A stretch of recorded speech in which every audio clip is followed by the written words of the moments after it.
Bismillahirrahmanirrahim. Alhamdulillah wassalatu wassalamu ala Rasulillah wa ala alihi wa sahbihi wa man ittaba'a hudahu thumma amma ba'd. Qala al-muallif fadilatul Syekh Bakr bin Abdullah Abu Zaid rahimahullah, al-mabhatsus sadis, bahasan yang ke-6.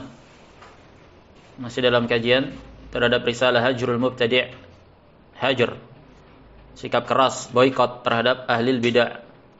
Kita sampai di bahasan yang ke-6. Penulisnya meletakkan sebuah pasal berjudul Al-Adillatu minal Kitabi was Sunnati wal Ijma' ala Hajril Mubtadi'i Diyanatan.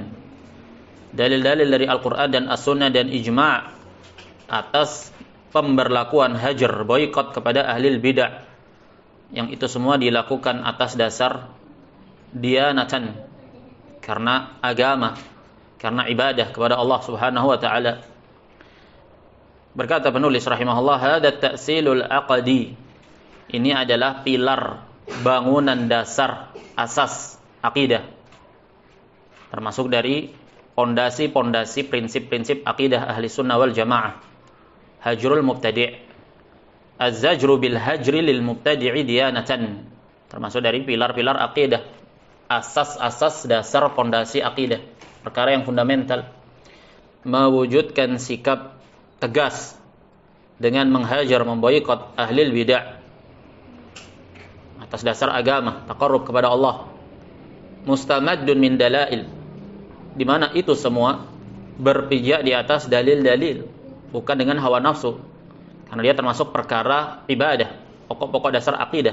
Jadi pijakan utamanya harus di atas dalil, di mana dalil-dalil dalam permasalahan ini diambil dari Alkitab, Al-Quran dan As-Sunnah dan Ijma' salafus salih. Wa ila bayani ba'din minha, dan penjelasan yang demikian itu diantaranya awalan Alkitab Al-Aziz. Yang pertama, dalil-dalil dari Al-Quran. Fa fihi ayatun kathiratun fi at-ta'akkudi 'ala al-muwalati fillahi wal mu'adati fihi. Fa fihi, dalam permasalahan ini, di dalam Al-Quran terdapat banyak sekali ayat yang menegaskan, mengukuhkan, menguatkan atas prinsip membangun loyalitas karena Allah dan membangun sikap antipati karena Allah Subhanahu wa taala pula. Fi suwarin, di beberapa surat yang banyak. Di antaranya Al-Baqarah, wa Alu Imran, wal An'am, wan Nisa, wal Mujadilah. Naam, wa ghairiha, dan yang selainnya, di surat Al-Baqarah, surat Al Imran, di surat Al-An'am, dan di surat An-Nisa, di surat Al-Mujadilah, dan yang selain daripada itu. Wa naqtasiru huna ala dzikri arba' ayatin min suwarin, dan kami batasi di sini dalam pasal ini penyebutan 4 ayat saja dari surat-surat berikut, Al-An'am, wan Nisa, wa Hud, wal Mujadilah, untuk meringkas bahasan. Wa ila ahli sunnah wal jamaah, cukup satu dalil saja untuk membuatnya tunduk terhadap syariat. Adapun ahlul bidah mau didatangkan 1000 dalil pun mereka tetap akan menjadikan hawa nafsunya sebagai pijakan. Wallati nassa al-ulama'u fi tafsiriha ala uqubatil mubtadi'i bil hajri wa dalalatiha alaihi. Dan juga apa yang telah dijelaskan, ditegaskan, dinyatakan oleh para ulama, disebutkan oleh para ulama dalam tafsir-tafsir mereka akan pemberlakuan tetapnya hukuman bagi ahlil bidah dengan hajar, boikot, sikap tegas, sikap keras. Wa dalalatiha alaihi, dan dalil-dalil yang menunjukkan atas yang demikian itu, ay amalan hajrul mubtadi'. Wa dzalika bi'tibari umumil lafzi fi kulli ayatin, yang demikian itu ditinjau dari sudut pandang keumuman lafaz di setiap ayat. Wa hadha huwal mu'tabaru, inilah yang teranggap menjadi sesuatu yang baku dalam ayat-ayat dan hadis-hadis. Al-ibratu bi umumil lafzi la bi khususis sababi, ini kaidah tafsir. Jadi acuan tolak ukur itu keumuman lafaz, bukan kekhususan sebab. Ayat-ayat yang ada di dalam Al-Quran ada asbabun nuzul, ada sebab-sebab turunnya. Turun berkaitan dengan peristiwa ini, peristiwa itu, berkaitan dengan kasus ini dan kasus itu. Apakah yang demikian itu pemberlakuannya hanya berlaku secara khusus saja, ataukah berlaku umum? Jelas berlaku umum, karena Al-Quran itu hukum bagi seluruh umat manusia dalam segala zaman. Makanya segala apa yang ada di dalam Al-Quran hukumnya berlaku sampai akhir masa. Apa kaidahnya? Al-ibratu bi umumil lafdzi la bi khususis sababi. Naam. Yang jadi acuan adalah keumuman lafadznya. Ketika Al-Quran menjelaskan tentang kekafiran orang-orang kafir, tentang kekafiran orang-orang munafik di masa itu, tidak terbatas pada orang-orang yang ada di masa itu. Yang diberlakukan adalah keumuman lafadznya. Naam. Duna khususi sabab, bukan kekhususan sebab. Fa fi umumi kulli ayatin minha dalilun 'alal hajri wal i'rad wal ijtinab wal mujalasah likulli mubtadi'in muhdithin fid dini hatta yafi'a. Maka di setiap ayat dari surat-surat yang ada tersebut terdapat padanya dalil atas tetapnya hajar, boikot dan keberpalingan, penolakan, tindakan menjauhkan diri dan tidak bermajelis kepada setiap mubtadi' yang mengada-ngadakan kebid'ahan dalam agama. Sama saja bid'ah berkaitan dengan i'tiqadiyah, pemikiran, akidah, atau bid'ah berkaitan dengan amaliyah, sampai dia rujuk dari kebid'ahannya. Ini prinsip akidah ahli sunnati wal jamaah. Wa ala hadza tadullu kalimatun man tarahu minal mufassirin wa ghairihim. Di atas yang demikian inilah pernyataan siapa saja yang engkau dapati dari kalangan ahli tafsir dan yang selain mereka, itu menunjukkan kepada maksud yang demikian ini. Ketika kita merujuk kepada tafsir-tafsir berkaitan dengan ayat-ayat ini. Wa hadhihi min ajalli al-fawaidi fi tafsirin nususi min ayatin aw hadithin. Dan ini termasuk dari sepenting-penting faidah dalam penafsiran terhadap dalil-dalil nas-nas dari ayat maupun hadis. Itu al-ibrah bi umumil lafzi la bi khususis sababi. Yang jadi acuan tolak ukur adalah keumuman lafaz bukan kekhususan sebab. Naam. Idh yashmal tafsiruha al-amrayn. Karena setiap ayat dan hadis penafsirannya itu mencakup dua perkara. Al-awwal ma hiya nassun fi. Yang pertama dia adalah nas padanya secara tekstual, menunjukkan kepada sesuatu yang spesifik, tidak terkandung padanya multi makna. Ya itu sudah maknanya nas namanya. Afani ma yu'khadhu minhu hukmun lah lam yakun nassan bi'tibaril umumi wal istinbat min kitabillahi ta'ala wa asrari tanzilihi. Yang kedua, dari penafsiran terhadap nas-nas yang ada, dalil-dalil ataupun ayat-ayat, dalil-dalil ayat-ayat ataupun hadis-hadis, ini secara spesifik nas, naam, tidak menunjukkan kepada yang demikian, tapi dia diambil hukum dari ayat-ayat atau hadis-hadis yang ada dalam pasal ini, dalam permasalahan ini, ditinjau dari keumuman lafadznya, keumuman sifatnya, dan diambil dari istinbat dari Al-Quran dan rahasia yang terkandung dalam makna-makna Al-Quran. Wa kama fi hadits sahifah al-masyhur aw fahman yu'tihi Allahu rajulan fi kitabihi.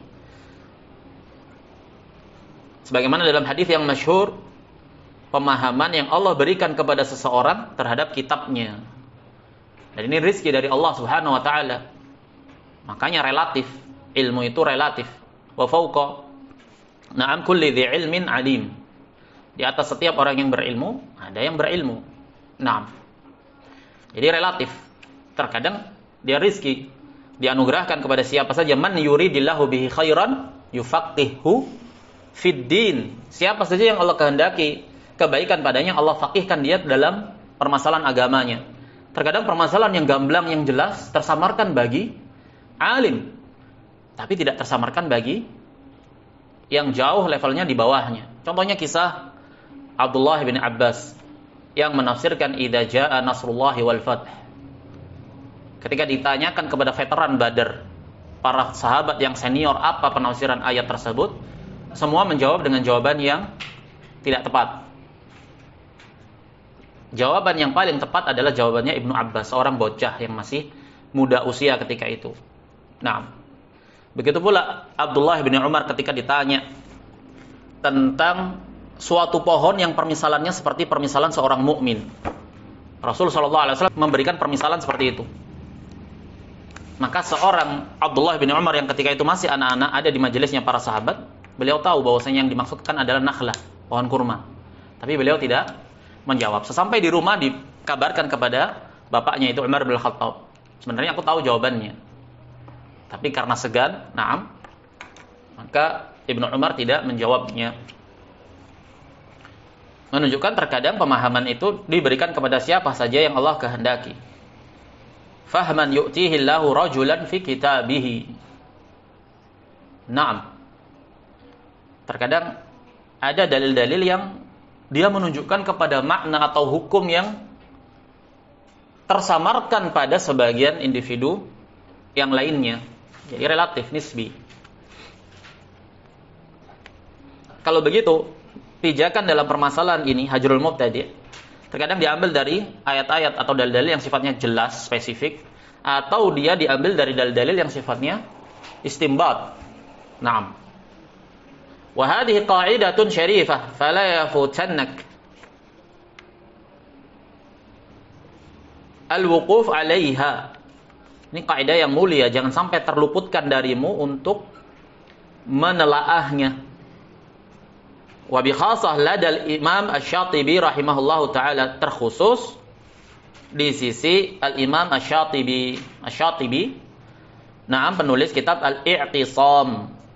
Telah berlalu, naam, bahwasanya al-mutaakhirun itu yatasahaluna fi talqib. Al-mutaakhirun itu bergampang-gampangan, bermudah-mudahan dalam memberikan lakop-lakop, gelaran-gelaran dengan keimamahan.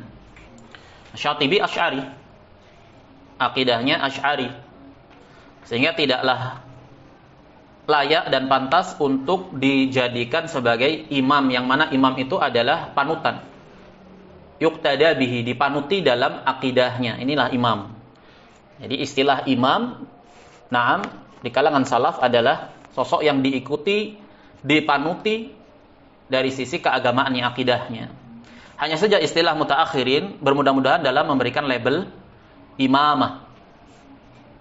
Naam.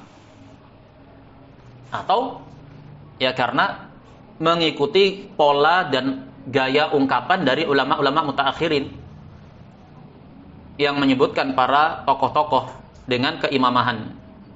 Makanya Syekh Bakar Abu Zaid di sini juga ya mengungkapkan dengan ungkapan sesuai dengan pengaruh dari madrasah mutaakhirin, mengatakan al-Imam Asy-Syatibi, wa ila Asy-Syatibi tidak dilabeli dengan label keimamahan, alim, ulama. Tapi untuk dikatakan sebagai imam ada la yakun. Kenapa? Karena tidak selamat dari sisi akidah.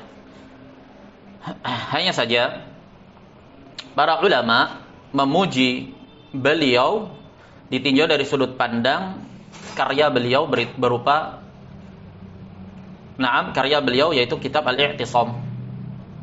Para ulama memuji beliau dari sudut pandang karya beliau, di mana beliau memiliki bahasan yang bagus berkaitan dengan bid'ah dan mubtadi'.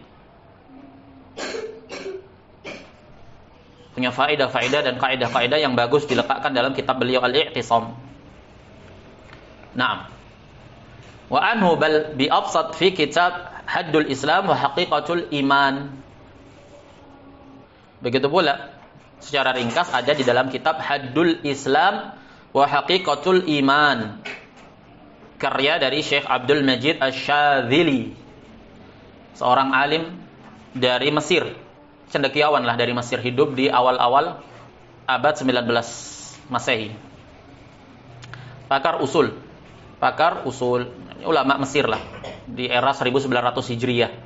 Di masa-masa itu Mesir 1930, 1920 itu Mesir sedang mengalami masa transisi. Masa transisi dari apa? Dari perubahan sistem kedaulatan yang sebelumnya Turki Utsmani, sistem kedaulatan Islam. Kemudian setelah runtuh pasca berakhirnya Perang Dunia I, jadilah Mesir kemudian berdiri sendiri menjadi suatu negara. Awalnya kerajaan, sampai kemudian terjadi pergeseran merubah sistem hukum yang ada kepada hukum qawanin, warisan company barat. Merubah haluan dasar hukum di Mesir menjadi hukum perundang-undangan barat. Nah, di masa-masa itu terjadi pergolakan hebat. Muncul pergerakan-pergerakan Islam yang tampil dalam rangka untuk mengimbangi efek yang demikian itu, mengcounter perubahan yang ada itu. Berusaha untuk mengislamikan Mesir kembali agar tidak semakin menjadi sekuler. Muncullah pergerakan-pergerakan di masa itu. Salah satunya ya pergerakan Ikhwanul Muslimin. Nah, yang konsepnya ketika itu adalah berusaha menentang konsep hakimiyah yang ada di Mesir. Nah, muncul pula sebagai konterisasi dari yang demikian para sekuleris berjubah, itu Murji'ah. Asal dari Murji'ah kontemporer ini sumbernya dari Mesir. Namanya Murji'ah yang mereka namakan Salafiyah Iskandariyah, dari kota Iskandariyah.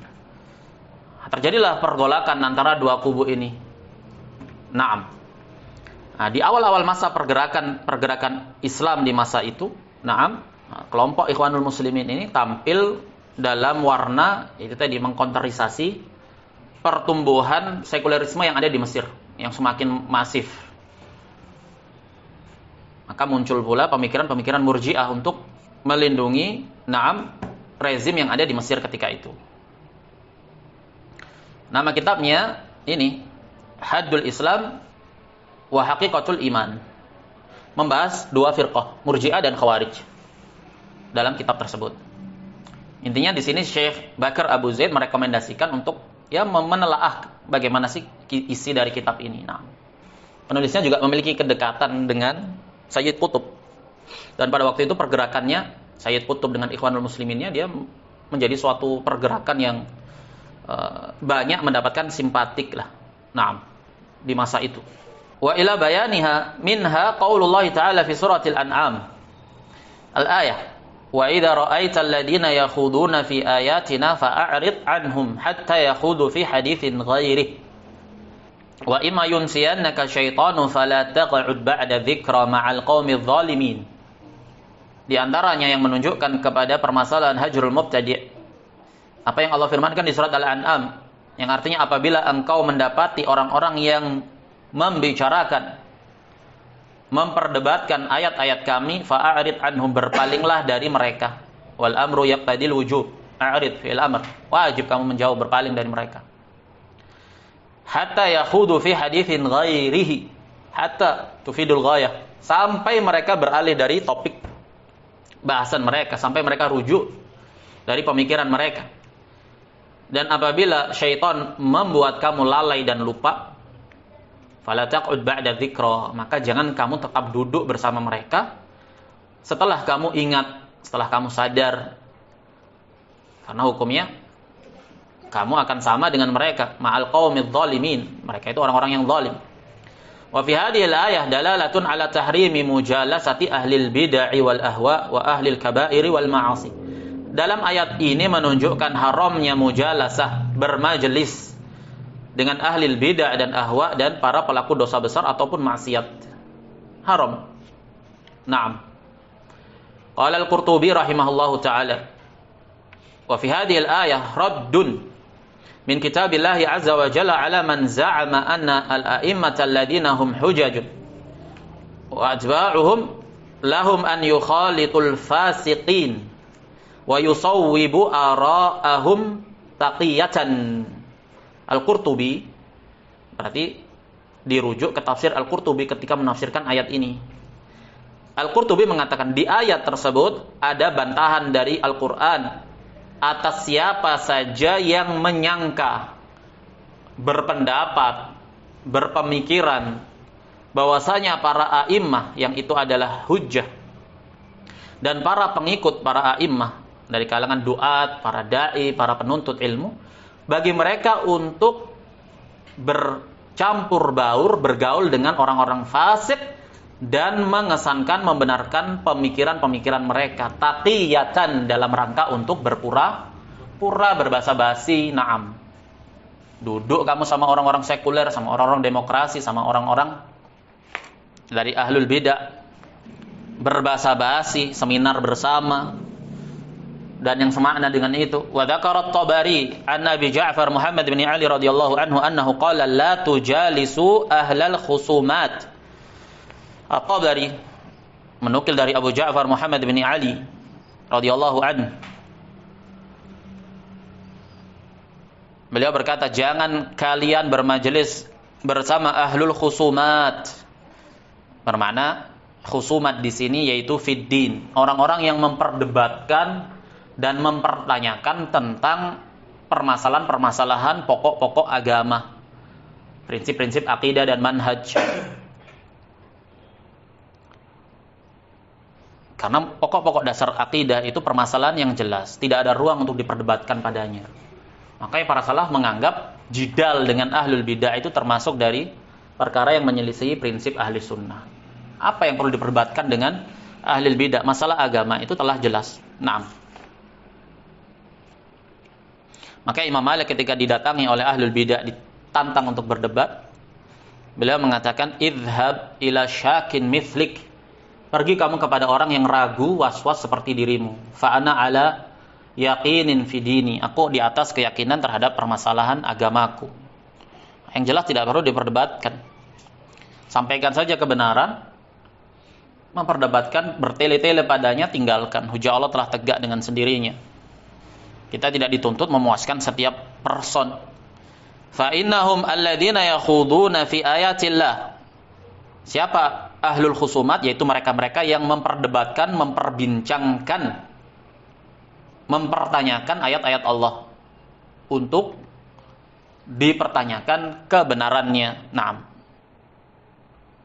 Bukan mempertanyakan untuk dipelajari lah, tapi dipertanyakan untuk dicari-cari selanya dan titik lemahnya agar syubhat mereka bisa masuk. Qala Ibnu al-Arabi hada dalilun ala anna mujalasata ahli al-kaba'ir la tahil. Berarti ini menunjukkan bahwasanya bermajelis dengan para pelaku dosa besar itu tidaklah halal. Qala Ibnu Khuwaiz Mindad. Ibnu Khuwaiz Mindad ini salah seorang fuqaha Malikiyah di abad ketiga Hijriah. Beliau berkata, man khadha fi ayatillahi turikat mujalasatuhu wa hujira. Siapa yang memperdebatkan, memperbincangkan, mencari-cari titik celah pada ayat-ayat Allah, maka ditinggalkan majelis dia. Wa hujira, dihajar, diboikot. Naam. Mu'minan kana au kafiran, sama saja. Dia masih teranggap sebagai seorang mukmin muslim atau dia teranggap sebagai seorang kafir. Tinggalkan mujalasah bersamanya. Naam. Qala wa kadzalika mana'a ashabuna ad-dukhula ila ardil adu. Qala Ibnu Khuwaiz, faqih Maliki di abad ketiga Hijriah. Begitu pula para sahabat kami, yaitu dari kalangan Malikiyah. Mereka melarang untuk masuk terlibat mendatangi wilayah musuh, wa kana isihim, dan gereja-gereja mereka, wal bai' wa mujalasatil kuffar wa ahlil bidah, lakukan transaksi jual beli dan bermujalasah dengan orang-orang kafir dan ahlil bidah. Naam. Izajar bermakna boikot. Walaupun asalnya muamalah duniawiyah boleh ketika ada hajat padanya. Ketika tidak ada hajat tidak perlu juga. Naam. Wa alla ta'taqida mawaddatahum, yang tidak boleh meyakini membangun mawaddah dengan mereka ahlul bidah. Wala yusma' kalamuhum wala munadharatuhum, enggak usah digubris, enggak usah didengar kalam mereka, pelajaran-pelajaran mereka, rekaman-rekaman pelajaran mereka. Naam. Enggak usah digubris. Tsumma dzakara ba'dha al-athar 'an as-salafi fi hajril mubtadi'ah. Kemudian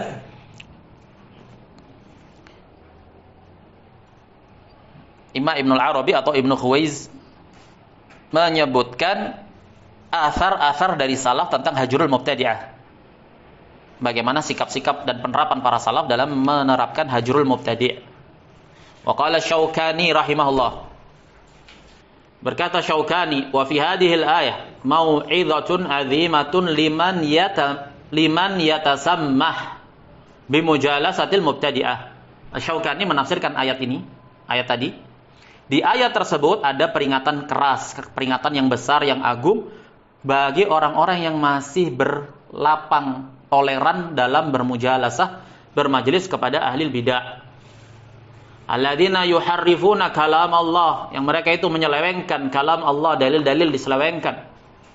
Al-Quran tegas menghukumi kafirnya para pelaku kesyirikan, mereka selewengkan. Mereka berfalsafah dalam udzur bil jahal wal udzur bit ta'wil. Haula muharrifun, menyelewengkan dalil-dalil yang ada. Wa yatala'abuna bi kitabihi wa sunnati rasulih, bermain-main dengan ayat-ayat Allah dan sunnah-sunnah Rasulnya. Naam, yang jelas muhkam, bermain-main dalam yang mutasyabih. Wa yarudduna dzalika ila ahwa'ihim al-mudillah wa bid'ahihim wal al-fasidah. Mereka kembalikan yang demikian kepada hawa nafsu mereka yang menyesatkan dan kebid'ahan mereka yang rusak. Sudah pemikiran mereka dari dasarnya rusak. Merguk dari air mata kebid'ahan.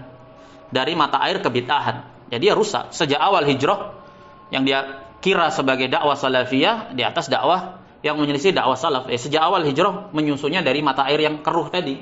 Jadi sulit bagi dia untuk sadar kecuali yang Allah rahmati. Fa inna idza lam yunkir alaihim wa yughayyir ma hum fihi fa aqalul ahwali an yatruka mujalasatahum. Orang yang tidak mengingkari mereka para pelaku kebid'ahan atau tidak merubah kemungkaran yang ada, maka seminim-minim keadaannya itu hendaklah dia memboikot, meninggalkan majelis mereka. Ngapain kamu tetap di situ? Nah, terlebih lagi apabila disertai dengan ketidakmungkinan untuk dia menampakkan hak di hadapan para pelaku kebid'ahan dan pelaku maksiat tadi. Nah, sebagian orang yang bodoh terhadap manhajus salaf, terhadap manhaj dan akidah salaf, malah mereka menyangka yang demikian itu prestasi yang membanggakan. Wah, ustadz saya duduk bersama petinggi-petinggi. Naam, bersama orang-orang top, bersama orang-orang yang punya pangkat, mengadakan seminar bersama. Naam, dengan judul-judul diksi memerangi radikalisme, padahal yang diperangi Islam. Maksudnya radikalisme adalah Islam, akidah tauhid. Dia bisa seminar bersama dengan orang liberal, dengan orang yang berpikiran sekuler, orang yang berpikiran pluralisme. Dia duduk bersama di situ seperti Dzulkarnain Sanusi. Nah, atau ikut acaranya dalam rangka tasyakuran kemenangan pemilu seperti Riyad Bajrai Ad-Dhal yang sesat lagi menyesatkan. Sekuler berjubah, rajulun safih, orang yang dungu.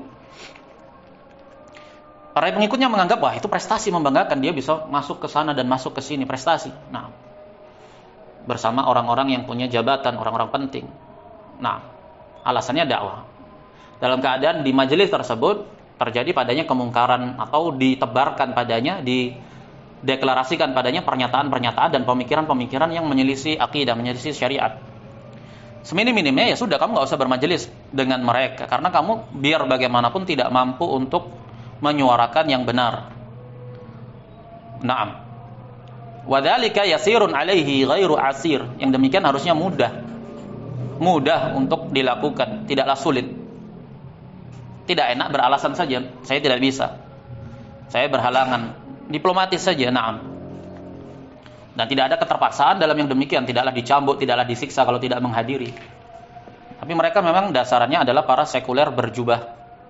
Waqad yaj'aluna hudurahu ma'ahum ma'at tanazzuhihi amma yatalabbasuna bihi syubhah yushabbihuna biha 'alal 'ammah. Anggaplah mereka ini punya filter.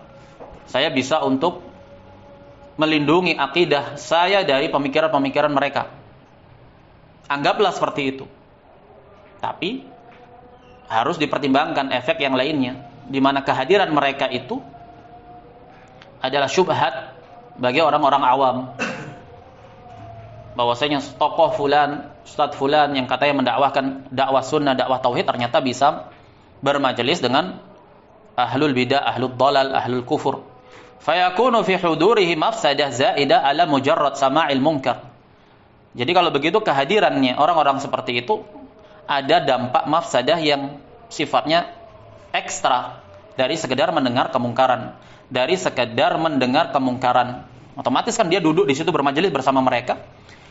mendengar pernyataan-pernyataan dari sebagian dari mereka yang menyelisih akidah yang benar, syariat yang benar, dia tidak bisa mengingkari, dia akan duduk di situ.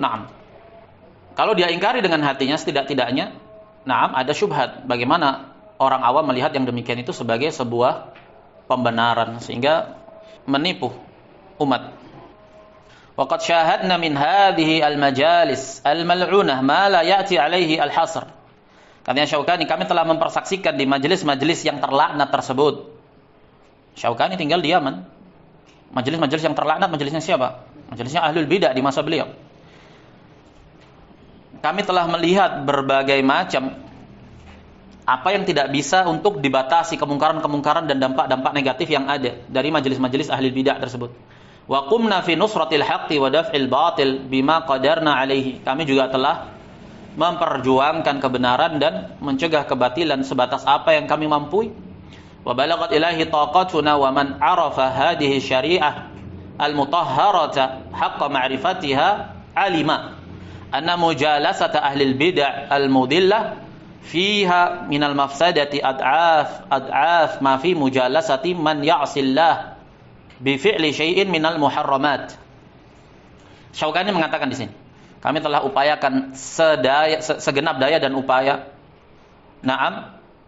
untuk memperjuangkan kebenaran dan mengingkari kebatilan. Dan siapa saja yang memahami, mengerti syariat yang suci ini dengan pengetahuan yang baik, sebenar-benar pengetahuan, niscaya dia akan menyadari, mengetahui bahwasanya bermajelis dengan ahli bidah yang sesat dan menyesatkan itu terdapat padanya mafsadat yang berlipat-lipat ganda dibandingkan bermajelis dengan para pelaku maksiat yang melakukan perkara-perkara keharaman.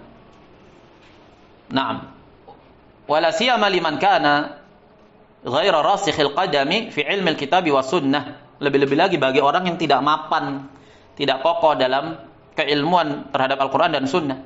Ini mudah sekali dia untuk tergelincir, tersesat, terbawa arus. Fa inna rubbama yattafiqu alaihi min kadhibatihim wa hadayanihim ma huwa minal butlani bi awdahi makanin fayanqadihu fi qalbihi ma yas'ubu ilajuhu wa ya'suru daf'uhu. Orang yang tidak punya kemapanan dalam ilmu bisa jadi bahkan terkadang masuk kedustaan-kedustaan para ahli bidah. Syubhat-syubhatnya itu kemudian meresap ke dalam hatinya dan sulit untuk disembuhkan, sulit untuk ditepis. Fa ya'mal bidzalika mudda umrihi, sehingga dia pun mengamalkan yang demikian itu sepanjang hidupnya. Masuk syubhat itu meresap dalam dirinya. Wa yalqallahu bihi mu'taqidan annahu minal haqq. Parahnya lagi yang mengkhawatirkan, kemudian dia mati menghadap kepada Allah dalam keadaan dia membawa akidah tersebut, meyakini itu sebagai suatu akidah yang benar. Wa huwa wallahi, padahal dia demi Allah min abtalil batil wa ankaril munkar, termasuk sebatil-batil kebatilan dan semungkar-mungkar kemungkaran. Na'udzubillahi min dzalik. Nas'alullah salama wal afiyah. Allah berfirman, ya ayyuhalladzina amanu taqullaha haqqa tuqatih fala tamutunna illa wa antum muslimun. Jangan sekali-kali kalian mati kecuali dalam keadaan kalian itu berislam, di atas tauhid, di atas Islam. Jadi waspada, maintenance lagi bagaimana akidah kita sudah benar belum. Jangan sampai kita mati dalam keadaan kita masih belum kufur kepada taghut, kepada segala sesuatu yang kita wajib untuk kufur padanya. Jangan sampai kita mati dalam keadaan kita membawa pemikiran tidak kafirnya siapa saja yang Allah dan Rasulnya hukumi dengan kekafiran. Kan mengerikan. Wa minha qawlu ta'ala wa qad nazzala 'alaikum fil kitabi an idza sami'tum ayati la yukfaru biha wa yustahza'u biha fala taq'udu ma'ahum hatta yakhudu fi haditsin ghairihi innakum idzan mithluhum innallaha jami'ul munafiqina wal kafirina fi jahannama jami'a. Dan ayat yang lainnya Allah berfirman di surat An-Nisa, dan sungguh telah turun kepada kalian di dalam Al-Qur'an, apabila kalian mendengar ayat-ayat Allah itu diingkari, dikufuri, atau diperolok-olok, diperdebatkan, maka jangan kalian duduk bersama mereka itu sampai mereka berpaling kepada pembicaraan yang lainnya. Karena kalau tidak begitu, innakum idzan mithlum, kalian sama seperti mereka hukumnya. Allah mengumpulkan orang-orang munafik, bermakna kalian itu teranggap orang-orang munafik. Dan Allah itu mengumpulkan orang-orang munafik dan orang-orang kafir di Jahannam secara bersama-sama. Wal'iyadzubillah. Jadi ini diantara dalil akan perkara hajru al-mubtadi'. Yang pertama adalah di surat Al-An'am dan yang kedua di surat An-Nisa. Telah dijelaskan penafsiran dari para ahli ilmu pada yang demikian itu. Insyaallah kita lanjutkan di pertemuan berikutnya. Wassallallahu wasallam ala nabiyyina Muhammad wa ala alihi wa sahbihi ajma'in. Subhanakallahumma wa bihamdika asyhadu an la ilaha illa anta astaghfiruka wa atubu ilaik.